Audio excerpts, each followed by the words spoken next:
All right, let's open with a word of prayer. Lord, we thank you for this day, and we thank you for the chance to be together. And we ask that you would bless our time together as we look at the Apostle Paul, as we look at who he is and how he helped shape the Christian church. So give us your peace and give us your spirit. This we ask in the name of Jesus. Amen. All right. Last week, we took a look at Paul, the Roman citizen, and we asked a question about, well, what about his Roman citizenship was important to the changes that he brought to the church? Most of the things we looked at last week were negative. We looked at Rome the wolf. We looked at Rome the predator. We looked at the story of Romulus and Remus, which embodied aspects of Rome that Rome very much wanted to popularize around the world and did. This week, we're going to look at another element of Rome, and that element is more positive. Now, the churches that Paul planted did not spread through conquest. They were spread through word of mouth and through people wanting a different view of the world and a different way of living and a different way of being. And the New Testament church, obviously, really until Constantine had no formal political power in the empire and no power to enslave or enforce its will on others. Now, one of the interesting things to notice is that there is more than one Roman myth. Last week we saw Romulus and Remus, and we talked about his mother, who was a virgin, and we saw how the boys were put in a basket, and we looked at all of that mythology last week. A second Roman myth is the myth of Aeneas. Now, someone's just coming in now, so those of you who are watching, you're just going to have to get used to pausing when we have live things happening in the room. Well, good morning. You're in the right place. You're not on TV at all. All the cameras face this way, not that way.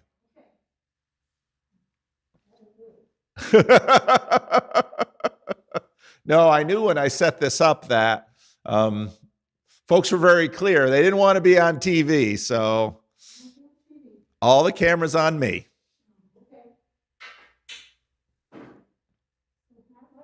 I'm doing well. How are you? Good. I'm surprised Miss Lily isn't here. She's usually here right on time. I know last week with all the rain, folks pretty much stayed home, but I'm not going to sleep in front of the TV.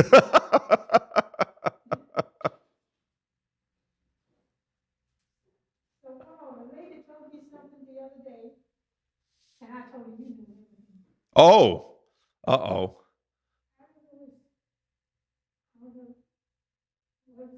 Well, anyway, some friend of hers told me, said, you get a pomegranate, you got to regardless for the size and have the same amount of seeds. Really? Mm-hmm. I never knew that. Is that true? Well, she told me, I don't know if the person was Jewish or what. They told her this when she was a kid. Huh. And she never paid too much attention. So one day, because she broke through and she decided to count. Yeah. Like 600 something. Really? I know they have a lot of seeds. Yeah. So she said that's probably forbidden fruit.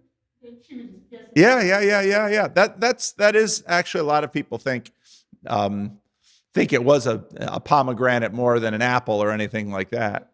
Good morning, Maury. Good morning. How are you?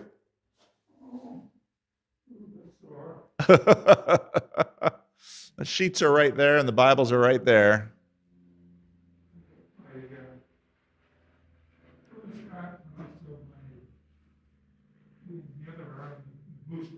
Oh, okay. So you got two sore arms. You can sit wherever you like. No, there's no cameras. No cameras face that way. Maury's used to being on TV. Maury's been on TV plenty. All right. As I was mentioning last week, we looked at the Roman myth of Romulus and Remus, which had the wolf and these twin boys who were the sons of Mars, and the focus on the Roman aspect of Paul was Rome as predator. And in many ways, you can see that in the book of Daniel with these monsters that come out of the deep and consume the peoples. But there are other aspects of Roman mythology. In fact, many of these cities have multiple myths that go into their origin. And so this week, I wanted to look at really the other major myth about the founding of Rome. And so I have this picture up here. And anything, what do you see in this picture? Can you see it okay back there, Joanne? The guy almost looks like a Viking. He seems to be wearing armor and he's carrying someone. Yeah, it's a big kid. He's carrying someone and there's a woman with him and you can see flames in the city behind him. This is, as the caption below says, this is a Renaissance painting and it's entitled Aeneas Flees Burning Troy. Okay. When I say the word Troy, does that conjure up any thoughts? What was Troy? It was, an ancient city, and I think it was in western Turkey. Right. What is today Turkey? Yep. A city in Alabama. Well, that too. Well, Troy was a famous city, and it was made famous by Homer, who wrote the Iliad, which is the story of, last week, or a couple of weeks ago, so you have the coast of what today is Palestine, and then Syria, and then you have what is today Turkey, and then on the coast of Turkey, it kind of goes up, and then you have the Aegean, and down here you have Greece. Now, this whole region of Turkey, the Greeks settled this whole region here, and they had cities there, and then cities on, again, what today is the west coast of Turkey. Now, they didn't conceptualize this in the way that we conceptualize it with respect to maps. For them, again, these seas were great ways to move things because you can move things by ship a lot easier than you can move things over land. And so, similar to what the Roman Empire would become, which would be around the Mediterranean Sea. Oh, here she comes. Oh, Carol's here. Oh, my goodness, they're all coming at once. Welcome. Take any seat you like.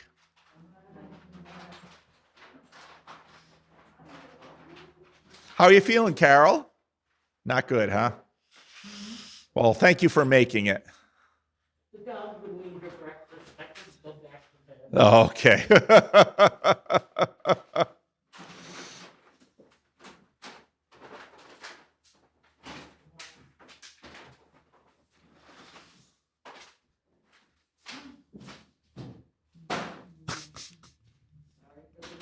No problem, Delphine. No problem. Are we live? We are live. That's okay. All the cameras face this way. None of the cameras face that way. So. Happy Reformation Day. She's got one.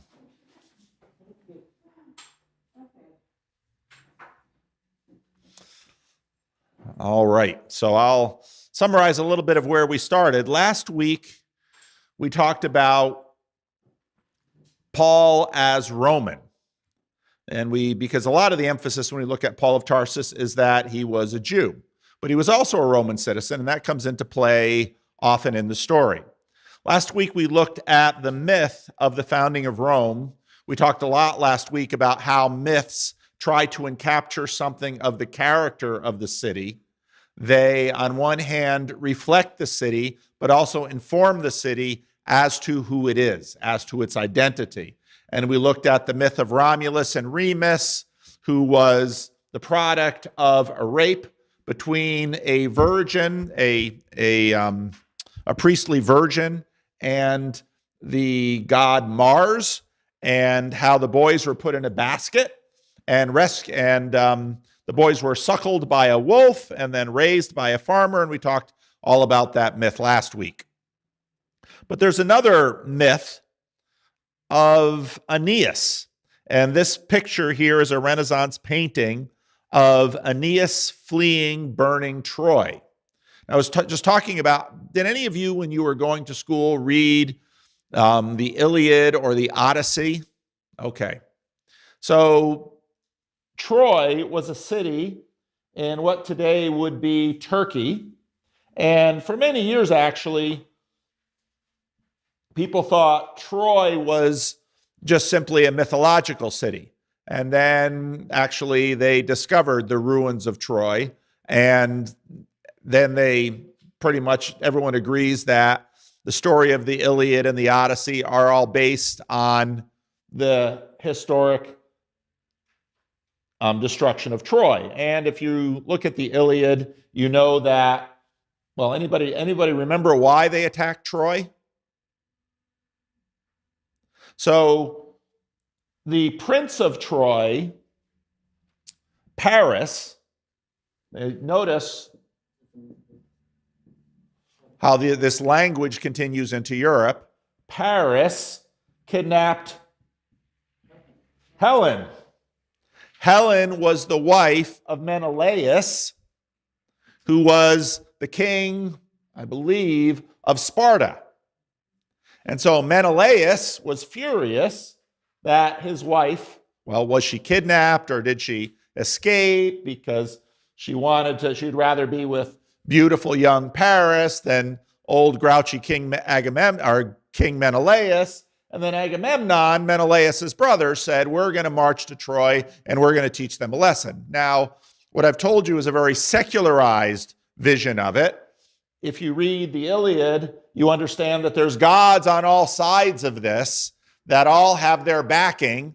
And so this will very much be a story about men and gods as they go to punish the city of Troy. Now, as I was mentioning, even though we sort of associate this region today with Turkey, this was very much a Greek sea. And the Greeks had their small wasn't really an empire, their small proto-civilization around the Aegean Sea, because you can carry things over the water much more easily than you can carry things over the land. And so these cities gathered together to attack Troy and to defeat Troy. And the story of the Iliad is the story of the destruction of Troy. And you have Hector, who is the great champion of Troy. And you have Achilles, who is the great champion of those attacking Troy. And so you have all these vivid characters in Homer. Now, as I mentioned, one of the myths about the founding of Rome was Romulus and Remus and their mother, and they were the founders of Rome. Another one of the myths was Aeneas. And here in this picture, Renaissance Italy loved these myths, and so painted these myths. And you have Aeneas fleeing, burning Troy.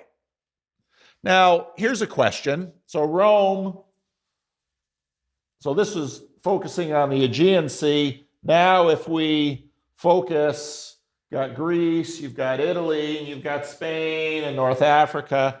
Now, if you look at the Mediterranean Sea basically becomes the highway for the Roman Empire, in the same way that the Aegean Sea became the highway for the Greek civilization. Actually, recently I was reading, doing an audio course about the Baltic and the North Sea basically being the highway for, anybody think of what civilization was further up north? The Vikings, that's right. So a lot of these ancient civilizations really focused on around seas that they could navigate, because you can actually cross the sea far quicker with troops and supplies than you can over land. Today we have roads, railroads. I mean, the railroad revolutionized the world because, for example, here in California, it would take about the same amount of time to go from the East Coast colonies, and then as they went over the Appalachians and then the Mid-America, to cross all the way over to Oregon or California, as it would to take a ship and go all the way around, because the Panama Canal wasn't there yet, all the way around South America, all the way up the coast to San Francisco. Those are the two main ways to get to the West Coast. And if you didn't have much money, you'd walk. You'd walk across what today is America. If you had more money, you'd go all the way around the Americas, all the way to the West Coast. So water is incredibly important. So here you have Rome over in Italy. I didn't put Sicily in there. Here you have Rome in Italy. And here you have Troy over here. And the story is that Aeneas was a Trojan, and he fled, burning Troy, and founded Rome. Well, that's an interesting story. Why would someone want to imagine Romans had Trojan bloodline?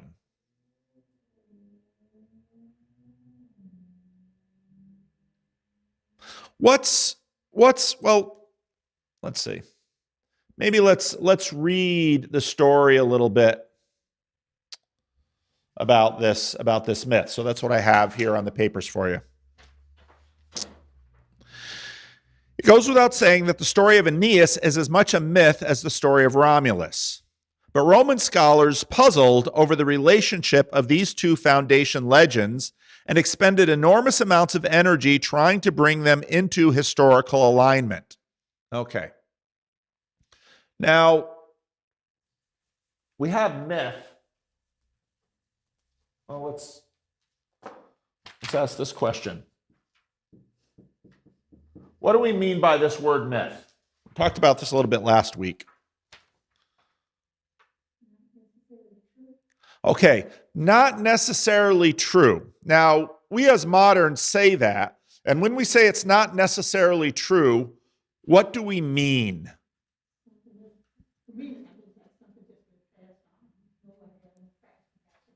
Okay, something that's sort of passed on. Nobody had any facts to back it up.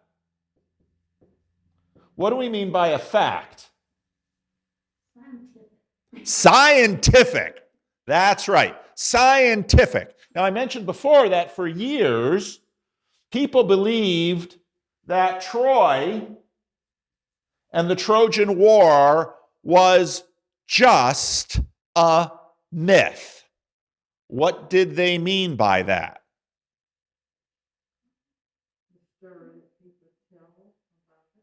Okay, it was a story, but what couldn't you find if it was just a myth? You couldn't find facts to actually prove it. Okay, and what do we mean by, what kinds of things would we look for if we're talking about facts? Well, what about historic documentation?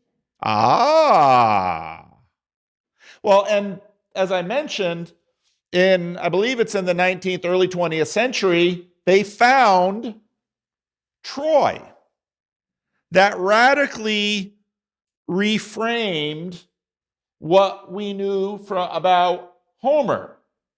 Because before, everyone was saying, this is just a myth. But then when they discovered this city with foundations and burning. Then suddenly they said, well, this myth story does in fact relate to, well, the word historical came in. I want to say physical. I want to use that word because we talked a little bit before about Rome and its avaricious nature like a wolf. Now, the book here from Mary Beard that I'm taking some of this stuff from is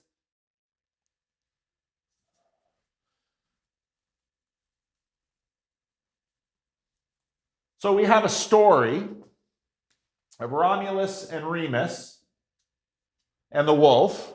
We have the story of Aeneas fleeing burning Troy, and Mary Beard, who is a modern historian, wants to ask the question, what really happened?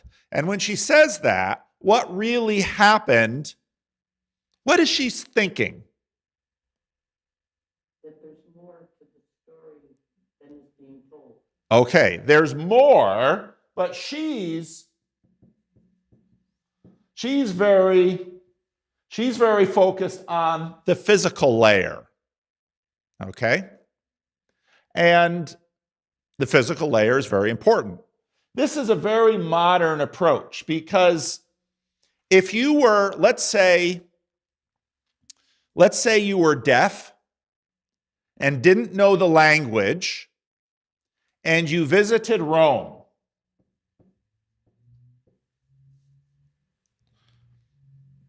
What is Rome?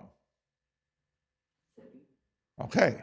Even that idea of a city involves the physical. But your interpretation of, if I were to ask, what is the difference between a village and a town? Town is larger than village. Okay. Okay. So you would think size. What is the difference between a burg and a village? The government. Okay. See, all of these aspects start piling up for us, and they're not really physical. What's the difference between Sacramento and Fresno? Okay. Tell me some of the differences between Sacramento and Fresno. Size. Size. Which is bigger? Sacramento. Kind of. Water. Climate. Climate. Okay, there's some physical differences, but which one would you rather live in? Sacramento. Why?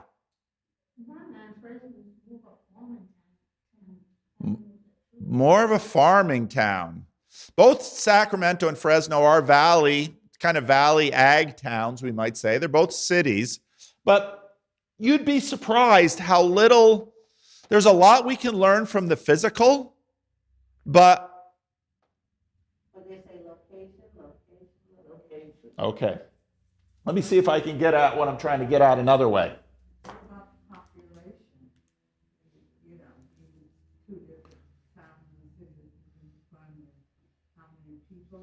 Okay, but it's not just how many people. Think about this. Let's say someone dies and they say, I want to give my body to science. So here comes the cadaver into the medical student lab and they explore the cadaver. What might they be able to tell about the body? Cause of death. Maybe cause of death, race, age, maybe type of work they did. Maybe if they did, probably they would divide it between, let's say, a lot of physical work, their diet. Could they tell Now, okay, so let's think about the cadaver, and let's think about the funeral.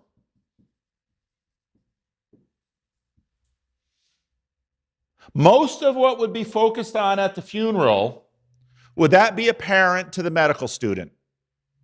No, it's mostly, the funeral is mostly a spiritual thing. Okay. Well, when we say spiritual, what do you mean by that? Religious orientation. Okay. I always said the funeral is for the living. The funeral's for the living. Now, do you ever hear much in the funeral about the body? Maybe if there's something outstanding, if they're really tall or if they're really athletic or something like that. But almost everything in the spirit, almost everything in the funeral, you could not discover in an autopsy. What they loved, who they were. Isn't that fair? All of the stuff about who you will learn at the funeral, and in the autopsy, will you learn the name by the autopsy? Not really. You'll learn almost nothing of what we care about in the autopsy. These are traveling on different tracks. Now, myth and physical, in some ways, are sort of traveling on tracks like autopsy and funeral. Do you understand the difference that I'm drawing here? Yeah, but why would you consider it as a funeral? You learn at the funeral, you learn who the person was. Right. Not what negativity is, not negativity, untruths are surrounding. And this is exactly what I want to get at, because we should, now in English, all words have what we call a lexical range. And the lexical range, I mean, if someone says to you, Paul Vanderklay is a belly dancer, you might say, that's a myth. If Paul Vanderklay ever dressed up and acted like a belly dancer, unimaginable, can't believe it, a thought too horrible to contemplate. Paul Vanderklay would never be a good belly dancer. Myth sometimes means, in our vernacular, untrue story. We should think about myth more in terms of a story that embodies something about the world that isn't necessarily physical. Now, in her first line here, this is from Mary Beard's SPQR. Yeah, go ahead. Tangible. Tangible, good. Something you can touch, right?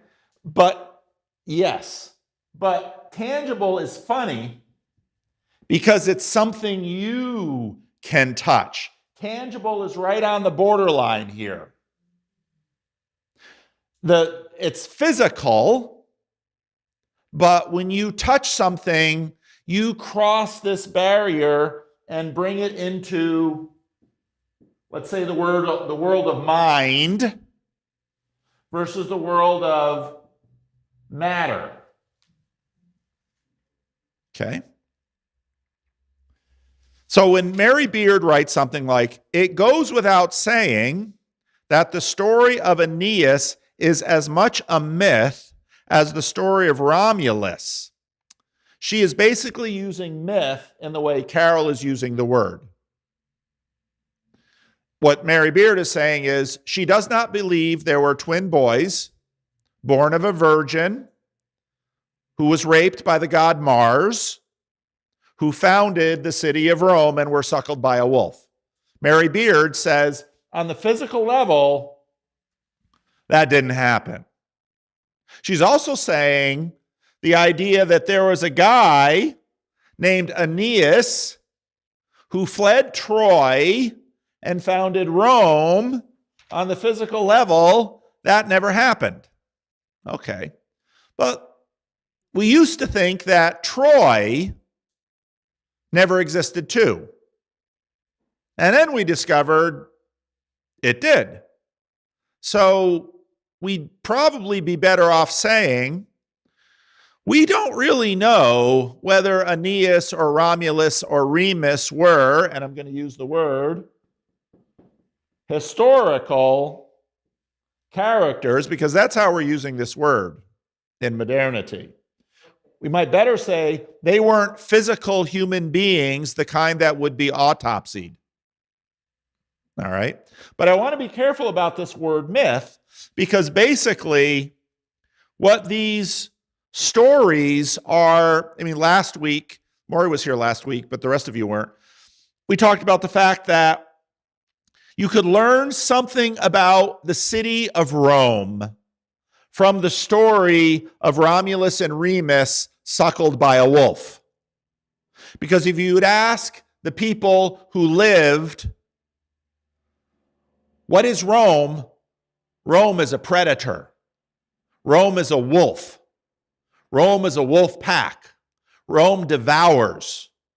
Rome occupies. Rome, you don't cross Rome because Rome will destroy you. In other words, there's something to the myth that may or may not be, basically you'd have to do a lot of interpreting the physical to arrive at this. And so it's fairly easy to think about Rome as the product of the sons of the god of war, suckled by a wolf, one brother killing the other. That's Rome. So all that's pretty negative. But now, why would we have a story of a Trojan man fleeing Troy, founding Rome? Now, one reason could be it happened. Just like, why would you have the story of a city named Troy with Hector and Achilles and, oh, this is just a made-up story? Well, no, actually there was a city of Troy. Oh, well, what about the Trojan horse and Hector and Achilles and Ajax and all of these characters in it, and Odysseus? Well, we haven't found their bones. But Troy, again, we're going to use this language, Troy was real. Well, wasn't Troy a real story before we were skeptical about it? So, Aeneas flees Troy and founds Rome. Well, let's read a little bit more of her story here. But Roman scholars puzzled over the relationship of these two stories, foundational legends. Okay. What's the difference between a legend and a myth? Legend is based on a real person. Oh, a real person or a physical person? Physical person. Physical person. Let me ask you this. Is Uncle Sam real? At one time, yes, he was. Okay. I believe that there was a man back in history who was tall, thin, and was very patriotic. Okay. Way back. Is Uncle Sam a real person today? No. Well, What did you say? He collects a lot of money. Yes, he does. He does collect a lot of money. Let me ask you this. Is the United States government real?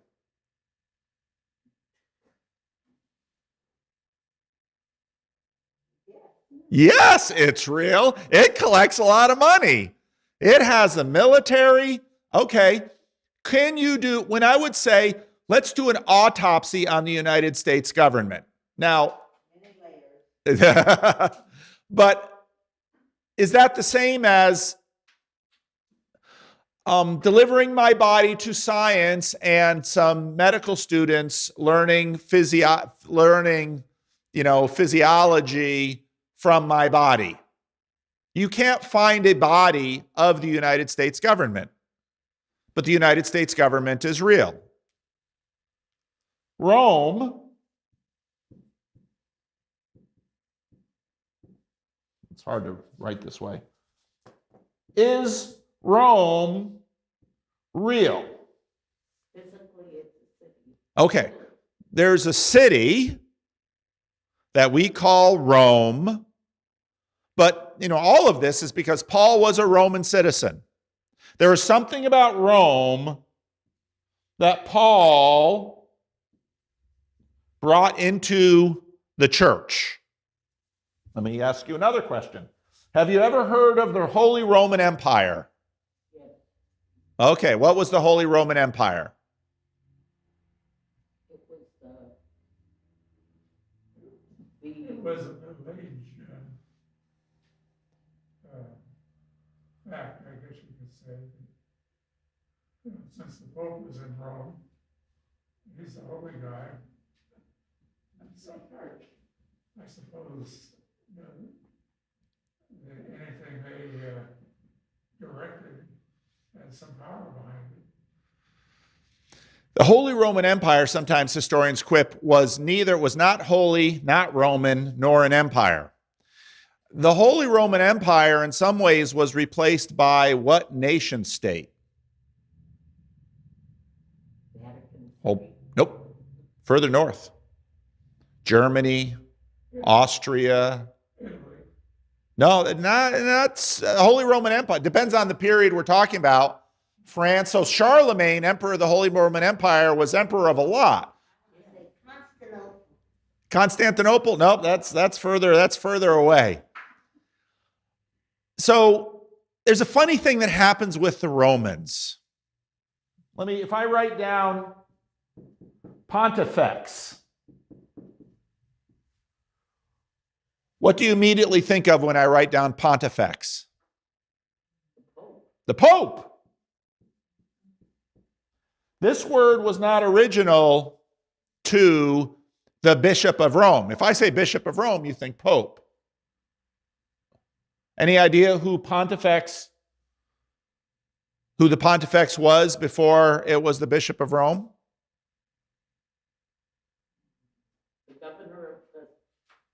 The emperor of the Roman Empire. How would the Pope inherit a title from the emperor of the Roman Empire?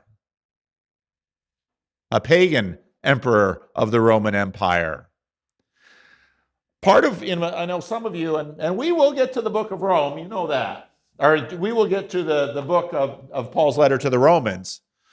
But we have to, in one way or another, come to terms.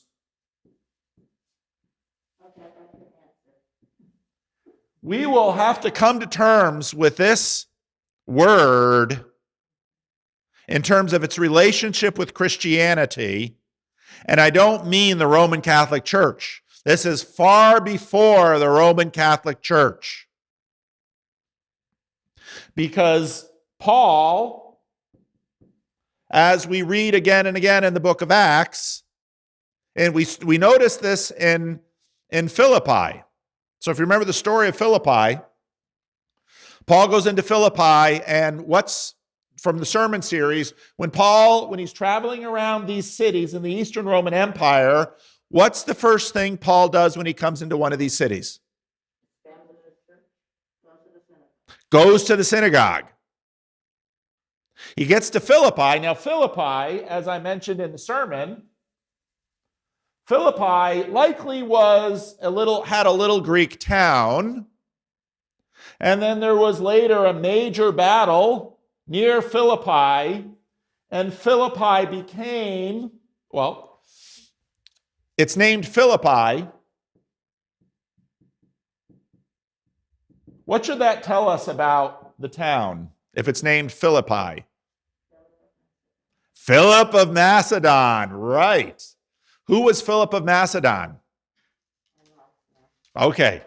Philip of Macedon is famous because he had a famous son, Alexander the Great. Philip of Macedon set up, in some ways, the success of his son, Alexander the Great, who conquered the whole world. Okay? Philippi is named after Philip of Macedon. The Romans didn't change the name of the town. But by the time Paul of Tarsus gets there, it's a Roman colony. Now, that's a little deceptive for us because it doesn't mean for us exactly what it means for them. But in the town were a lot of Roman citizens. We learned in Bible study, it was like a retirement community. A retirement community, Del Webb for Roman soldiers, okay? We know this because when Paul goes to jail, who's keeping guard of him? A Roman soldier, a retired Roman soldier. Paul goes to Philippi and he looks around for a synagogue and he can't find one. Instead, what does he find? A group of women having a Jewish prayer meeting outside the city by a stream. That's Lydia, and then that whole story, and then he gets arrested, and then after he spends the night in jail and the city magistrates come, what do they say to him? Or what does Paul say to the magistrates that scares them? I'm a Roman citizen. You can't do this to me. I am a citizen of Rome. What did that mean? What about not knowing he was a citizen of Rome and what they did to him? What did it mean to be a citizen of Rome?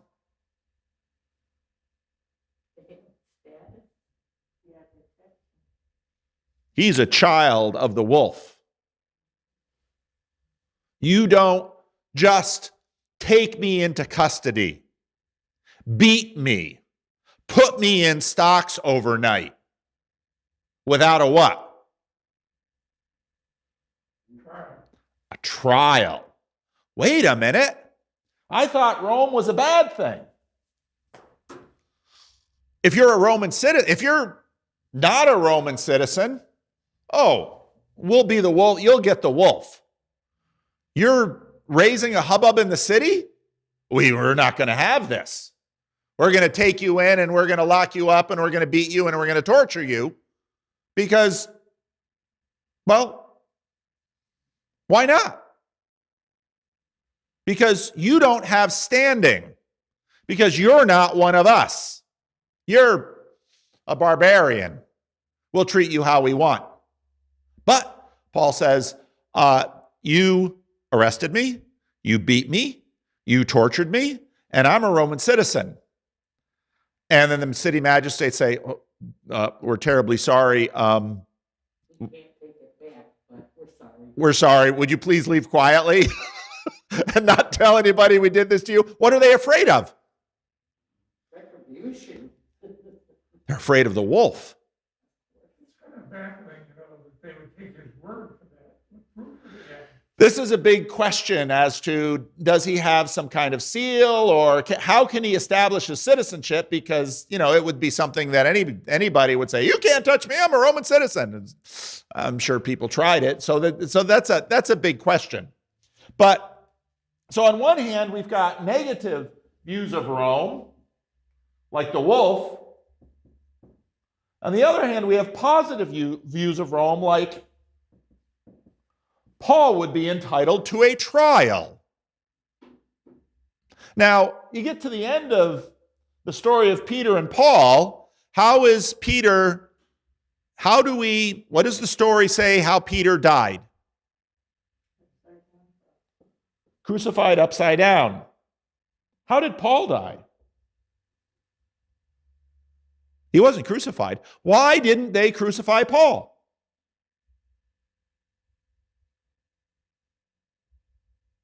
citizen. He's a Roman citizen. You don't crucify a Roman citizen. Why don't you crucify a Roman citizen? Because he has status. You don't crucify a Roman citizen. You chop his head off. That's how you execute him. Nice, noble way to kill someone. Crucifixion is for criminals, slaves, people who have no status. Okay. So Rome is going to have some negative traits and some positive traits. So on one hand, let's talk about this word again. Myth. And let's think about the funeral. There are things we know about the myth. Myths tell us something about the person. Here, right before I got here, 1997 was a big water year, right? I know that because one of my favorite places in California is Yosemite National Park, and one of the best spots to take pictures of Yosemite Valley is towards the end of the valley when you're leaving it, and there's a sign by the side of the road that says 1997 high water mark. And it's pretty amazing because the Merced River, that is, it's like 8 feet above where I'm standing on the road in Yosemite Valley. They got that much water in 1997. Okay. Now, let's imagine someone says, we got a lot of water in 1997. Wow, yeah. Maury Roos saved Sacramento, California. Maury Roos saved Sacramento, California? Well, would that be a myth? Kind of. Is it untrue? Maury might say, well, I didn't save Sacramento, California, but over how many years before 1997, Maury spent years and years and years and years working for water resources, flood control projects, irrigation projects. Maury was a very important person into all of this work that went into making sure that in 1997, the valley didn't flood and Sacramento wasn't inundated. So you might say on one hand, well, it kind of makes it sound like Maury is out there single-handedly, shoring up the levees or, I don't know what Maury was doing during some of those nights in 1997, but a myth tries to capture something about the person that can't be captured physically. This is the story verse, not the matter verse. And so when we talk about Romulus and Remus, something about Rome is captured in them. When we talk about Aeneas, something about Rome is captured in them. So Mary Beard says, it goes without saying that the story of Aeneas is as much a myth as the story of Romulus, but Roman scholars puzzled over the relationship of these two foundational legends and expended enormous amounts of energy trying to bring them into historical alignment. So we've got myth 1, myth 2, and the Romans, we think that only modern people did this. The Romans said, these stories much somehow touch ground here on the physical in some way, and, well, there are problems about them. So, was Romulus the son or maybe a grandson of Aeneas? And if Romulus had, there's a typo there, had become Rome, how could Aeneas also have done so? Have founded Rome, how could Aeneas also have done so? The biggest difficulty was that there was an uncomfortable gap between the 8th century BCE date that the Romans assigned to the origins of their city and the 12th century date that they commonly gave to the fall of Troy. also taken as a historical event. In other words, the Romans believed that Troy was a real city. And again, real meaning physical. By the 1st century BC, some sort of coherence was reached by constructing a complicated family tree which linked Aeneas and Romulus and at the right dates. Okay. When you read the book of Genesis, there's something in the book of Genesis. You'll find it in the book of Matthew and the book of Luke too, that most of us sort of skip over. You know what I'm talking about? Genealogies. Read the book of Genesis. There's all these genealogies in Genesis. We sort of skip over them. Why did ancient people write genealogies? What were they trying to do? Establish their line, their generations of their family. So it was about a year before my father died, that'd be 2012, and my father had a cousin named Pearl.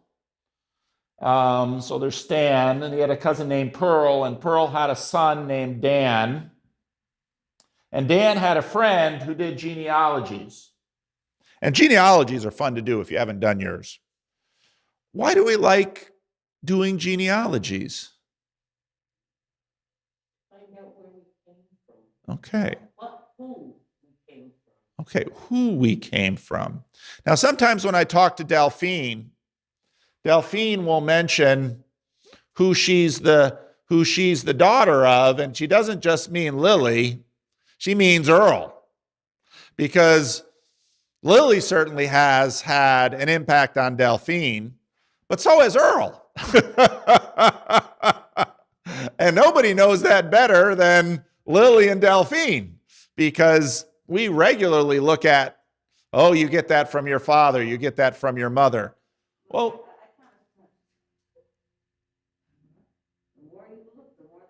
the more you look, the more they'll come. That's true. So often when they do genealogies, and Dan's friend who did genealogies for a living, and so they know they're really good at it. They know where to look. They know to get all the sources. And then if you have someone professionally do a genealogy for you, often what they will do is look for your nearest famous relative. And so this guy told us our nearest famous relatives. And this is in 2012, where we discovered our Jewish roots because we had some hints of it, but never knew how significant it was. And then he told us our famous Jewish relatives. And, you kind of hope for Einstein or, some real important figure who will say, well, I'm a distant cousin of some brilliant man like Albert Einstein. And you know who I got? You see those guys there? The Marx Brothers. I am a distant relative of the Marx Brothers. Of all the famous Jews in the world, they're my people. They were very successful. They were very successful. I get a vaudeville act. I can't get a nuclear scientist how many famous Jews are there in the world? And I get the Marx Brothers. But who were they related to? And then actually in my video following, I made a friend of a guy in Los Angeles who played around with my genealogy and says that I'm related to some rabbinic families in Jerusalem, some high-status rabbinic families in Jerusalem. So that makes me feel a little bit better. Nothing against the Marx Brothers. My cousin's the Marx Brothers. But why would I care that I'm related to Marx Brothers? The image that they projected to the public. Now we're understanding something of mythos. Now, if I say it that way, it's a story. It's a big story. Someone might come to Living Stones and they might listen to my sermon, and then maybe I'd said something funny, and then you go and have Sunday dinner with your friend and they say, oh, your pastor was kind of funny. Well, you know why? He's related to the Marx. He's related to the Marx Brothers. And now suddenly,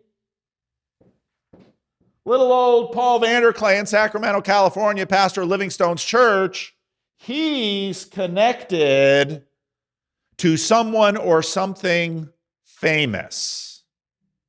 Now, if in fact the 97 flood had devastated Sacramento, the mythos of Maury Roos might be a little bit different.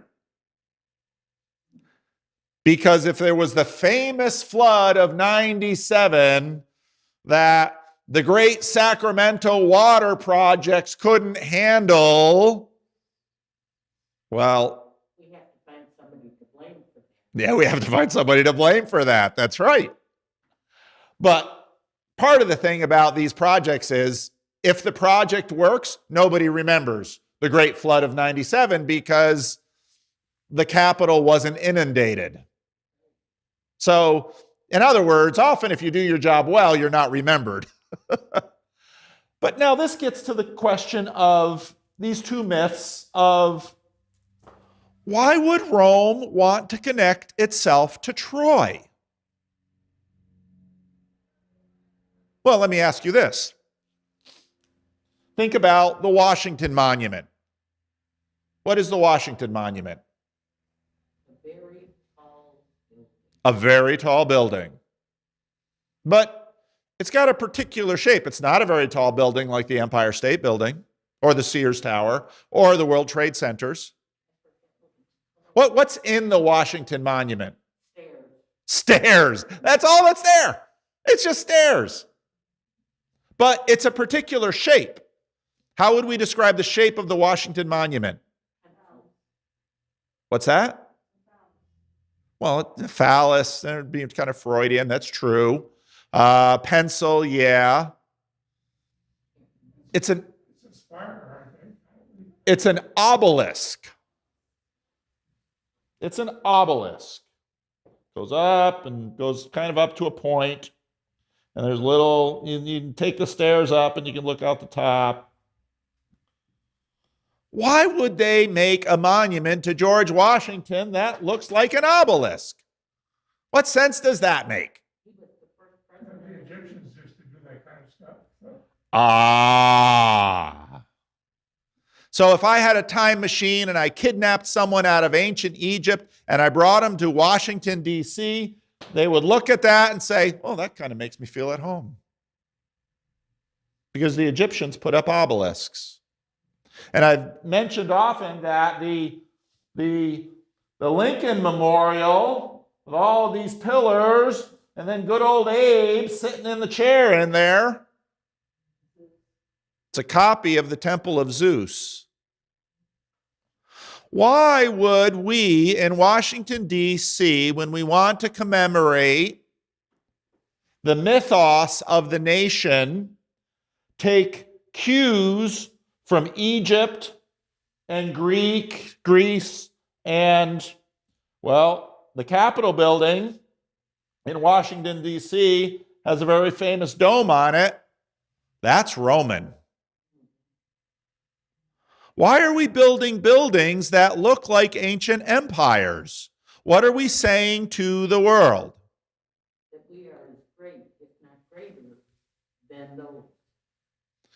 Greatness, we believe, is contagious. Now, in many ways, famous in a secular age is connected to greatness.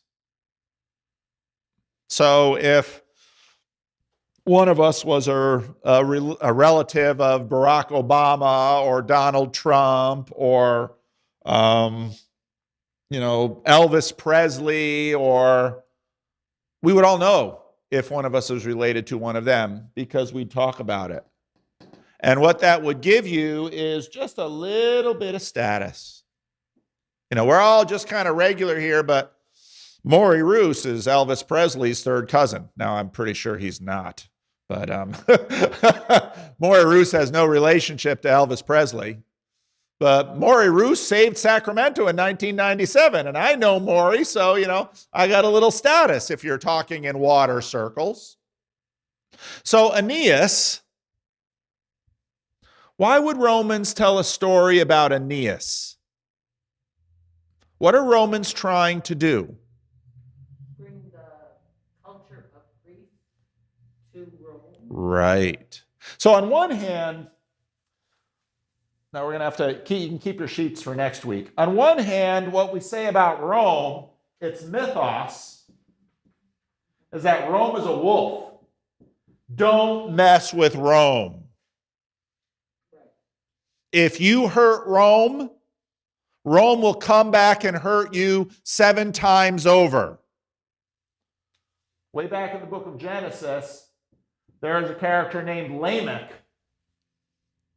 Cain was avenged 7 times. Lamech, 77 times.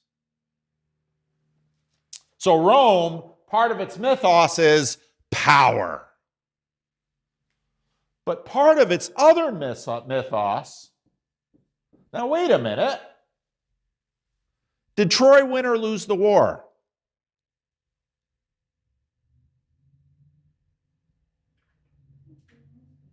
Troy lost the war.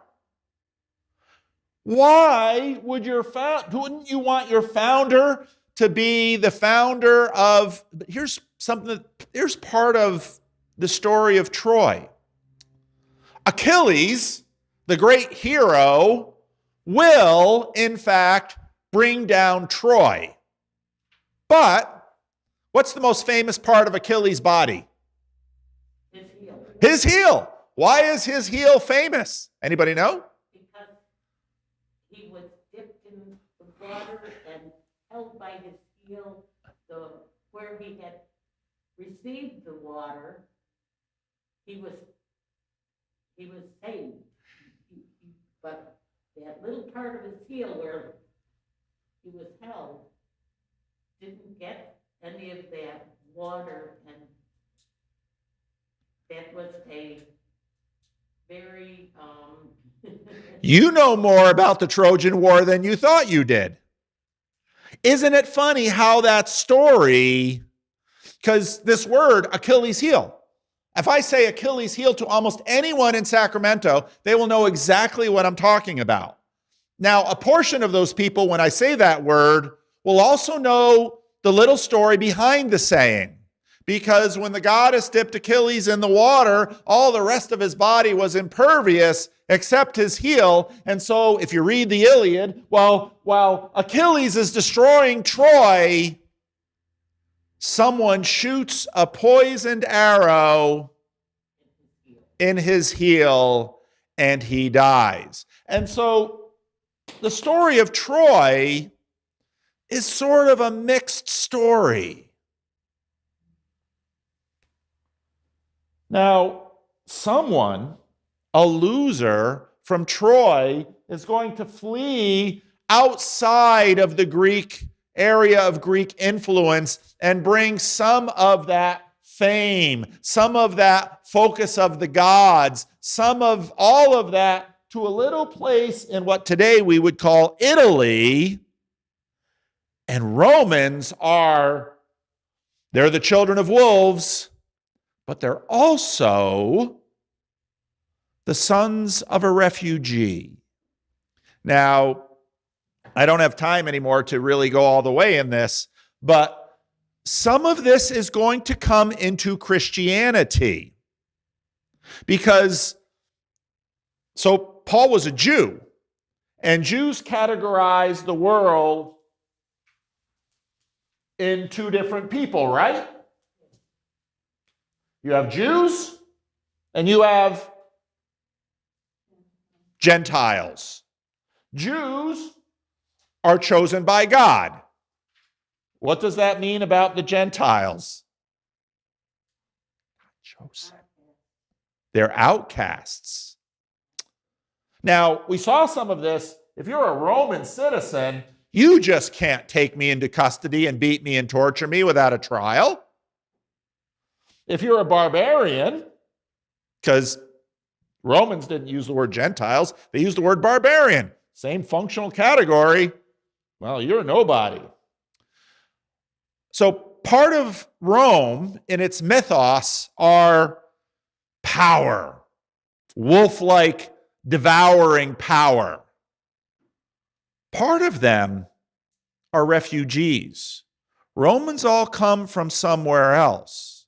Now, when we read Paul in Ephesians, Paul will say, in Christ, he has removed the dividing line of hostility. And he's talking about the line between Jews and Gentiles. And we've seen that already in questions about circumcision.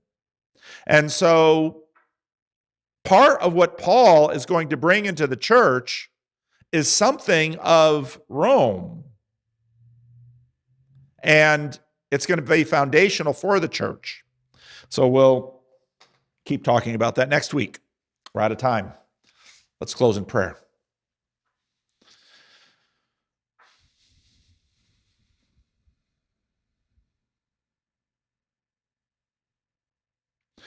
Lord, we live in a very complex world that we manage so easily.